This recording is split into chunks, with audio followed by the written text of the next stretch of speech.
tagal ko nang nagbabike, may isang bike parts na hanggang ngayon ay medyo kakaiba pa rin sa mata ng mga siklista. Pero ang tagal ko nang ginagamit nito. Yung iba, skeptical pa rin kung susubukan ba nila o mananatili na lang sila sa nakasanayan. Ito ay ang oval chainring.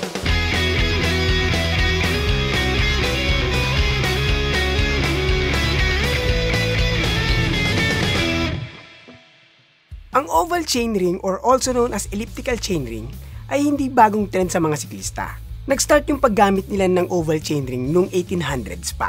Pero during 1983, yung company na Shimano na isa sa mga reputable brands ay naglabas ng sarili nilang oval chainring na kung tawagin ay Biopace. Though yung Biopace ng Shimano ay hindi perfect na ellipse, pero halos parehas na ang shape sa mga modern chainring ngayon tulad ng Absolute Black, Race Face, Rotor at Decas to name a few. Pero hindi naman history ng oval chainring ang tatalakayin natin. Ang pag-uusapan natin ay ano ba ang dapat mong malaman, pros and cons, at kung bakit hirap na hirap akong bumalik sa bilog na chainring since nakagamit ako nito. Majority ng mga tao hindi talaga perfect ang pagpepedal. Kumbaga hindi bilog ang pedal strokes. May ilan na kaya yun, pero majority sa atin hindi. Kumbaga may weak at strong parts ang bawat stroke ng ating pagpedal. Power zone at recovery zone. So saan nga ba yung mga power zone at recovery zone na yan? Sa bandang 2 o'clock hanggang 5 o'clock ng pedal stroke natin ang pinakamalakas na part. Yan yung power zone.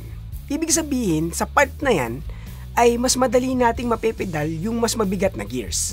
Kasi nga may mas puwersa ka sa part na yan. Ngunit pagdating mo sa weak stroke bandang 5 o'clock hanggang 8 o'clock ng pedal stroke, yan yung recovery zone na tinatawag. Halos walang power yan, unless naka-clits ka. Pero kahit naka-clits ka, mas mahina pa rin yung stroke mo sa part na yan, kumpara sa 2 o'clock hanggang 5 o'clock na zone. So ito na yung isa sa pinaka-major benefit ng oval chainring. Dahil nga hindi equal ang side ito, halimbawa, naka-38 tooth ka na oval chainring. Dun sa pinakamalakas mong stroke sa 2 o'clock hanggang 5 o'clock, naka-38 tooth ka. Pagdating mo naman sa weak part ng stroke mo, bandang 5 o'clock to 8 o'clock, naka-34 tooth ka lang. Pagdating mo sa 8 o'clock to 11 o'clock, power zone ulit yan. Sa kabilang paa naman. Kasi sa kabilang paa mo, nasa 2 o'clock at 5 o'clock ka na. Pag nasa part ka na ng power zone, matangkad yan at minamaximize niya yung stroke mo. Pagdating naman sa weak stroke mo, dahil mas maliit yung side na yan, na parang 34 tooth lang, mas less yung power na kailangan na sakto sa weak stroke mo or recovery zone. Pag nasa mahina ka na stroke, nasa easy gear ka. Pag nasa strong stroke ka, nasa harder side ka naman. So, binabalanse niya yung lakas na kailangan mo para matipid ang lakas mo during the ride. Yung iba sinasabi ay may pahinga sa every stroke. Pero sa akin, mas ini-even out niya yung pedal stroke mo. Every person, iba-iba ng tolerance sa feel. Yung iba, mararamdaman nila agad yung difference sa unang andar pa lang, gamit yung oval chainring. Pero, kung tulad kitang manhid na ang katawan dahil sa sakit na dulot ng realidad ng buhay, pag ginamit mo yung oval chainring, parang wala namang difference. Oo, parang wala namang difference. Wala nga ba? Sa patag, parang hindi nga masyadong ramdam. Pero, sa ahon, dun talaga nagsashine itong oval chainring. Pag umahon ka kasi, syempre, yung strong stroke mo, nandun talaga yung puwersa. Ang problema, pag naka-round chainring ka, mas mahirap itawid sa dead zone ang pedal stroke mo, lalo na pag-ahon, kasi nga ang bigat. Pero kung naka-oval ka, yung dead zone ng pedal stroke mo ay nasa easy gear. Mas madali mong maitatawid yung pedal stroke na yun papunta sa strong stroke mo. Kumbaga, mas madaling mag-push through sa dead zone. Isa rin yan sa mga matinding benefit ng oval chainring. So dahil maganda nga siya sa ahon, okay na okay ito sa mga mountain bikers na mahilig sa technical climbs. Kasi nga, mas planted yung gulong, kaya mas madali mong maaakyat yung mga ganong ahon. Another benefit, sabi sa studies, na ang oval chainring ay more efficient kesa sa round. Documented yan. Nasusulat yan. Basa. Ayon kay PhD Borut Fonda, while cycling at 90 revolution per minute, yung cyclist ay nakakatipid ng 5 newtons every pedal stroke. Over the course of 1 hour of riding, makakatipid ka ng 2,700 newtons. So base sa study nila, pag gumamit ka ng oval chainring sa ride, mas less yung energy na kailangan mo. So potentially, mas makakaride ka ng mas mahaba. So dahil power efficiency ang pinag-uusapan natin, Normally, sa mga road cyclist talaga yan. So, meron isang brand na gumagawa din ng oval chainring para sa mga road cyclists. Yun ay ang Rotor. Specifically, yung model nilang Q-Ring. Ang difference ng Q-Ring sa normal na nakasanayan nating oval chainring ay na-adjust mo yung angle nito depende sa kung saan mas efficient or kung saan mas komportable yung rider. Yung iba, ina-adjust by feel. Yung iba naman, ina-adjust by app. So medyo hindi para sa lahat itong Rotor. Mahal! Pinag-uusapan na rin natin ng prices. Sa iba, pwedeng cons ito or pros. Para sa akin, ito ay pros. Kasi relatively, mura naman itong upgrade na ito. Maraming cheap alternatives tulad ng Decas. Ililink ko yan sa description. Kaya ito pro sa akin dahil maraming mura nga. Pwede mong subukan at pag hindi mo nagustuhan, balik mo sa dating chainring mo. Magiging cons lang naman ito kung bibilin mo yung mga mahal na brands tulad ng Absolute Black or yung Race Pace o kaya itong Rotor. Tapos pag hindi mo nagustuhan, syempre sayang yung bili. So magiging cons siya. Pero kung yung murang bibilin mo para subukan, edi pros yun. So, ganun yung nangyari sa akin. So dahil mura, bumili ako. Ang storya pa nga niyan ay nakita ko sa pinsan ko na naka-oval chainring siya.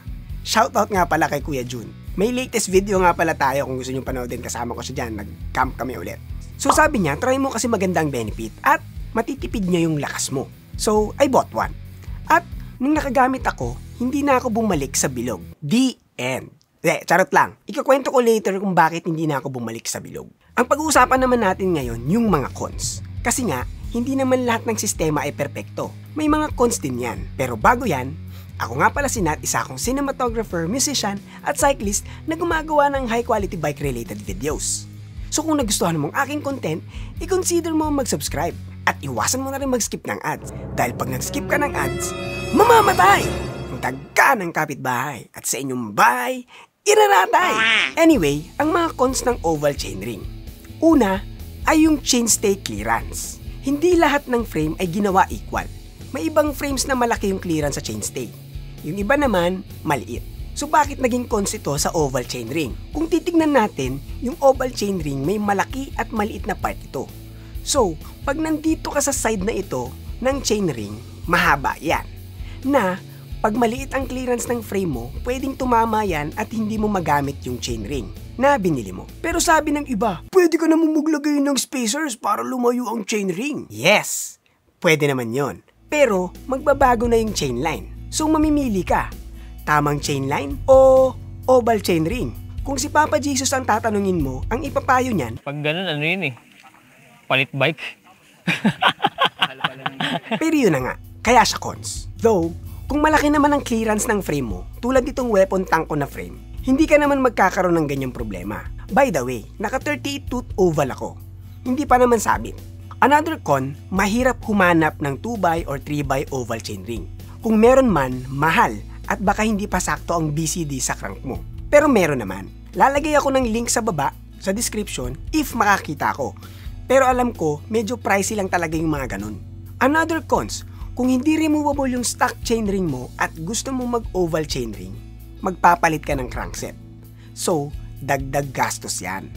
Ang isa pang cons ay yung RD clutch mechanism mo works overtime. Though medyo minimal lang naman yun. Pero, paano nga nangyayari ito? Kung titignan natin, ang oval chainring ay may malaki at maliit na sides. May certain angle ito na mas malaki yung batak niya sa chain na nagkukos ng paggalaw ng cage ng RD. Kumbaga, meron siyang micro movements. Konti lang naman yung galaw na yan. Sa experience ko, sa tagal kong gumagamit ng oval chainring, sa XT na RD ko, wala naman akong nagiging problema. Pero kung medyo bothered ka dyan, isa yan sa mga cons. Ito naman sa mga mountain bikers na medyo hardcore ang laro.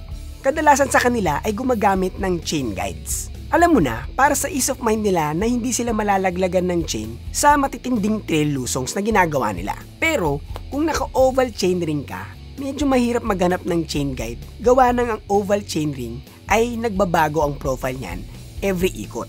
So, mahirap maghanap ng chain guide na makakompensate yung ganun. So, ilan lang yun sa mga advantage, disadvantage, or pros and cons ng oval chainring. Sabi ko nga kanina, bakit hindi na ako bumalik sa bilog? Wala na kasi akong pambili. Joke lang. May mga bilog pa naman akong chainring at tinatry ko pa rin naman subukan ang mga ito. Kaso, ito ang nangyayari. Every time nagagamit ako ng bilog, sobrang bilis kong malaspag at sumasakit agad yung legs ko. Nung una, sabi ko, baka ako lang. Pero kahit si Papa Jesus dyan, si Juan Lakbay, ganun din. Ang bilis din daw niyang mapagod. Sa tagal naming naka-oval chainring, iniisip namin baka hindi lang kami sanay. Malaking factor yun kung bakit nasakit yung mga legs namin. At mas mabilis kaming mapagod sa bilog. Dahil nga, hindi talaga perfect yung way namin ng pagpedal. Pero isipin nyo, kung ganun yung nangyayari sa amin, meaning meron talagang pagkakaiba ang paggamit ng oval chainring kumpara sa round. Kumbaga sa oval chainring, mas natitipid talaga kami. Kasi nga, pag gumagamit na kami ng round, mas mabilis na kaming mapagod. The question is, para sa lahat ba itong oval chainring? Syempre, hindi. Lalo na sa mga purist na cyclist, ang sasabihin nila, hindi natin kailangan niyang technology na yan. Marketing lang yan ng mga brands para kumita sila. Dapat sa inyong matatanda, hiwalay yung YouTube eh. Ay, part na nga pala kami ng mga matatanda. Anyway, it's up to you kung anong gusto mong paniwalaan. Pero ako, ang isasuggest ko ay to try it out. Mura lang naman yan, lalo na yung mga Decas na brand. Baka magustuhan mo rin. Malay mo, tulad ko, nung nasubukan ng oval chainring, hindi na babalik sa round. Ako nga para si Nat na nagpapaalalang manatiling bike to babang buhay para tuloy-tuloy lang ang pasok ng kaalaman. Paalam!